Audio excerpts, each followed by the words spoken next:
100% सहयोग का, ये मिलकर किए गए प्रयासों का परिणाम है।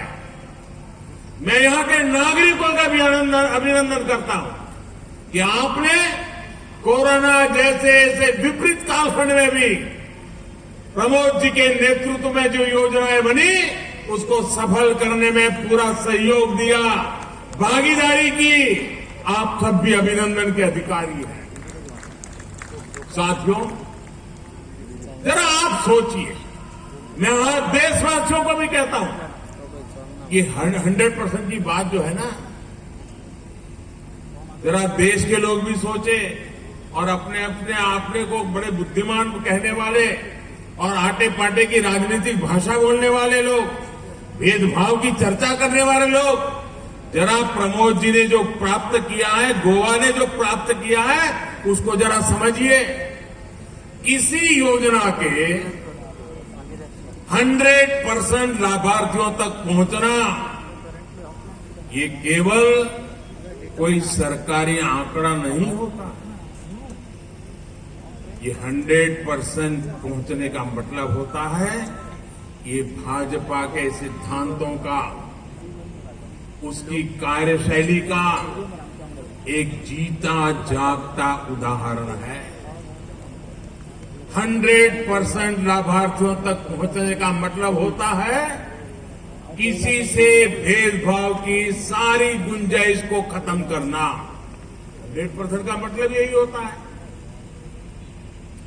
100% लाभार्थियों तक पहुंचने का मतलब होता है तुष्टीकरण की सारी संभावनाओं को खत्म करना।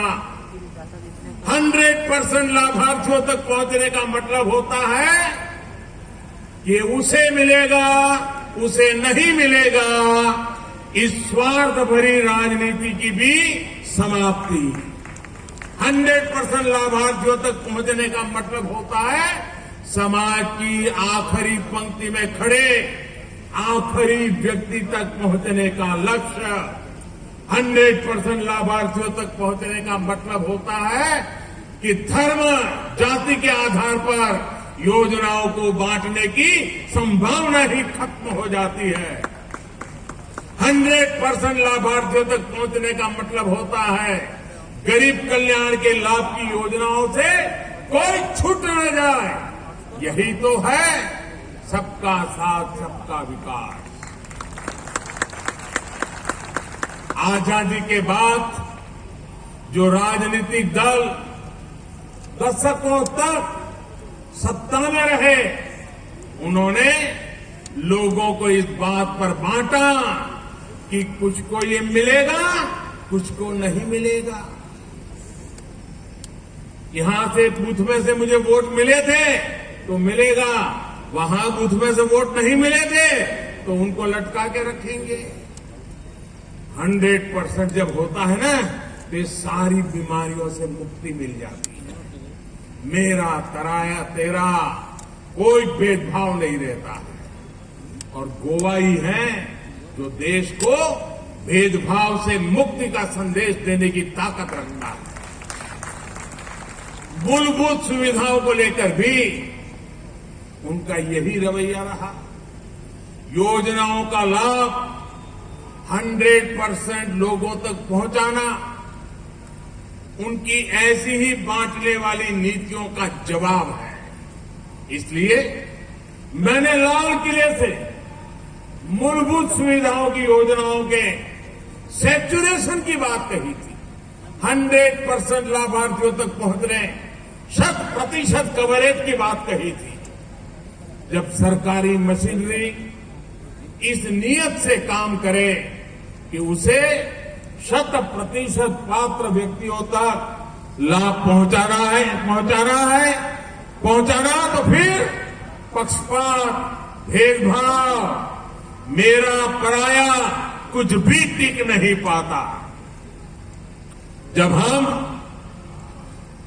100% का लक्ष्य लेकर चलते हैं तो शोषित, पीड़ित, वंचित, दलित, आदिवासी, गरीब, ना किसी धर्म का कोई व्यक्ति छूटता है, न किसी समाज का। इसलिए हमारा ये 100% सेवा अभियान सोशल जस्टिस, सामाजिक न्याय का भी एक बहुत बड़ा माध्यम है, बहुत बड़ा प्रमाण है और सामाजिक न्याय के प्रति हमारी प्रतिबद्धता, हमारा कमिटमेंट, इसका एक जीता जागता उदाहरण है। और मैं 2 कदम आगे जाकर के कहना चाहूंगा कि 100% का मतलब ही होता है ये सच्चे अर्थ में सच्चा सेक्युलरिज्म है। यही सच्चा सेक्युलरिज्म है, 100%।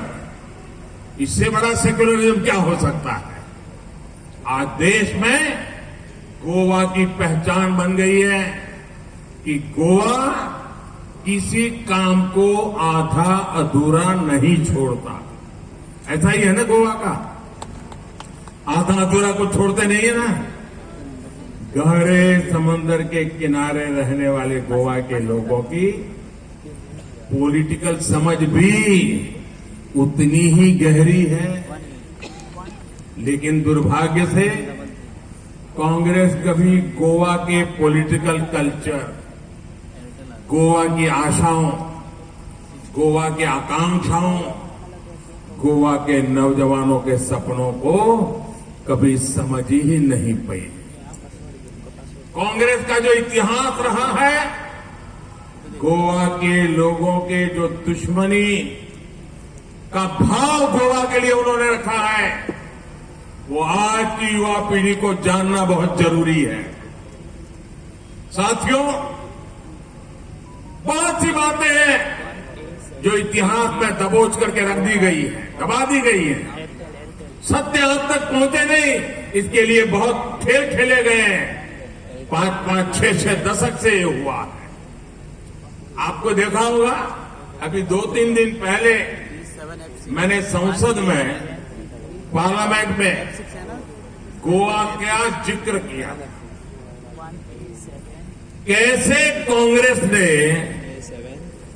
गोवा मुक्ति संग्राम को तबाह करने का काम किया था। मैंने इसके बारे में पूरे देश को सच्चाइयां बताई थी। बहुत से लोग इस बारे में जानते ही नहीं है कि गोवा भारत की आजादी के भी 1.5 दशक बाद आजाद हुआ था। 15 साल ज्यादा गुलाम रहने के लिए मजबूर किया गया था। भारत के पास फौज थी, सेना थी, हमारी मजबूत नेवी थी। कुछ घंटे में जो काम हो सकता था, वो कांग्रेस ने 15 साल तक नहीं किया।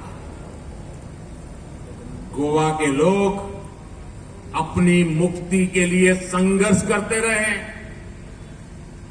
सत्याग्रही गोलियां खाते रहे, अत्याचार सहते रहे, लेकिन कांग्रेस की सरकार ने उनकी मदद नहीं की। देश के पहले प्रधानमंत्री पंडित नेहरू जी ने लाल किले से कह दिया था, और आज आप उनका भाषण यूट्यूब पर जाकर के सुन सकते हैं।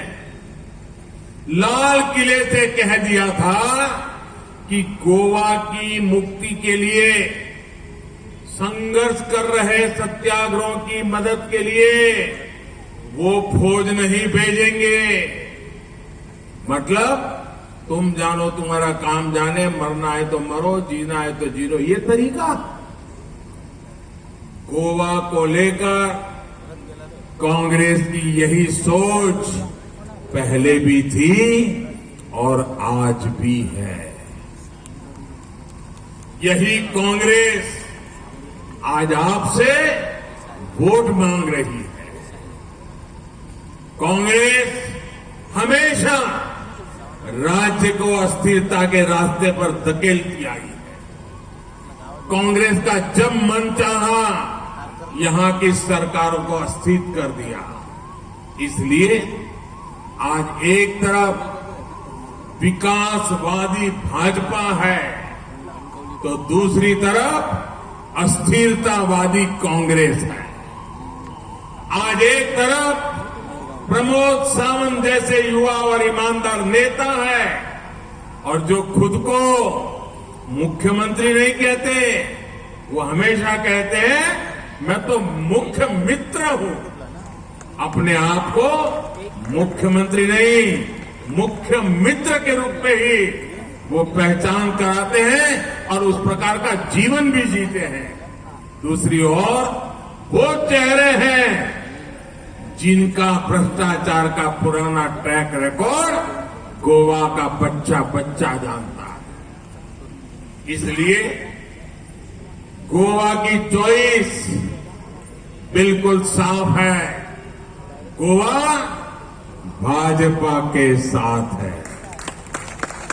साथियों, गोवा के लोग इन दिनों कुछ नए चेहरों को भी देखकर हैरान हैं।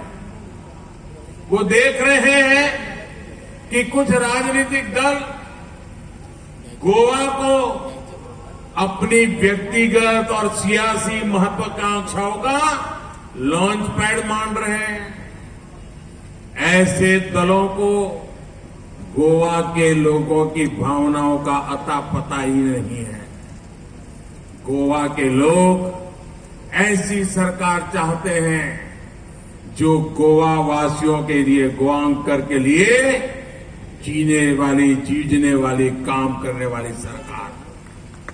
ऐसी सरकार जो लोगों का इस्तेमाल अपने स्वार्थों को पूरा करने के लिए करे, वो गोवा के लोग कभी भी उसे स्वीकार नहीं करते हैं। किसी के स्वार्थ की भरपाई के लिए गोवा की धरती नहीं काम आ सकती। भाइयों बहनों, इनके पास एजेंडा नहीं है, विजन नहीं है, इनके पास गोवा की समझ भी नहीं है। यहां आ तो गए, लेकिन इन दलों को समझ नहीं आ रहा है कि वो घोषणा क्या करे। इसलिए भाजपा के ही कामों को वायदों के नाम पर दोहराया जा रहा है। गोवा के लोग भी इनकी सच्चाई जान चुके हैं। गोवा के लोगों ने इन दलों से स्पष्ट कह दिया है कि आपकी हिंसा, आपके दंगे, आपकी गुंडागर्दी अपने तक रखिए, गोवा को शांति से प्रगति के रास्ते पर चलने दीजिए। साथियों, आखिर में एक और महत्वपूर्ण बात मैं कहना चाहता हूं। पिछले कुछ सालों में हमने देश में सरकार चलाने के कई मॉडल देखे। हमने कांग्रेस की कार्य संस्कृति भी देखी है, हमने कम्युनिस्टों का खेल भी देखा है, हमने वंशवादी पार्टियां भी देखी है, हमने परिवारवादी पार्टियां भी देखी है, हमने जाति और समुदाय विशेष की पार्टियां भी देखी है, हमने व्यक्तिवादी पार्टियां भी अब देख रहे हैं और हमने बीजेपी को भी देखा, बीजेपी को परखा है। भाजपा की सबसे बड़ी ताकत भारतीय जनता पार्टी के कार्यकर्ता है। देश का कल्याण, देशवासियों का कल्याण भाजपा के मूल आदर्श है। हमारे लिए सत्ता व्यक्तिगत लाभ के लिए नहीं है, बल्कि यह सेवा का एक अवसर है। भाजपा को दिया गया हर वोट विकास को दिया गया वोट है। भाजपा को दिया गया हर वोट स्थिर सरकार के लिए, स्थिर गोवा के लिए दिया गया वोट है। प्रगतिशील गोवा के लिए दिया गया वोट है। गोवा के सपनों को पूरा करने के लिए दिया गया वोट है। और जब आप विकास के लिए वोट देंगे तो आपके हर एक वोट से गोवा समृद्ध बनेगा, गोवा गोल्डन गोवा बनेगा। मेरा भाजपा के कार्यकर्ताओं से विशेष आग्रह है आप लगातार कड़ी मेहनत करना जारी रखें। मैं जानता हूं कि आप लोग मेहनत करने में कोई कोर कसर नहीं छोड़ रहे हैं। आप कार्यकर्ताओं से ही मुझे भी प्रेरणा मिलती है। मैं आप सबको यह विश्वास दिलाता हूं कि आपकी यह मेहनत व्यर्थ नहीं जाएगी और गोवा जल्द ही जल्द गोल्डन गोवा बन के रहेगा। गोयचे फुडार तुमच्या हातात सुरक्षित रावतलो। भाजपाचेर तुम्ही विश्वास दवरला, असोच विश्वास याफुटे दवरतले आणि 14 फेब्रुवारीक तुमचे मोलादीक मत परतून भाजपाकूच दितले असो विश्वास हांव बाळगितां। देव बरे करे। बहुत बहुत धन्यवाद।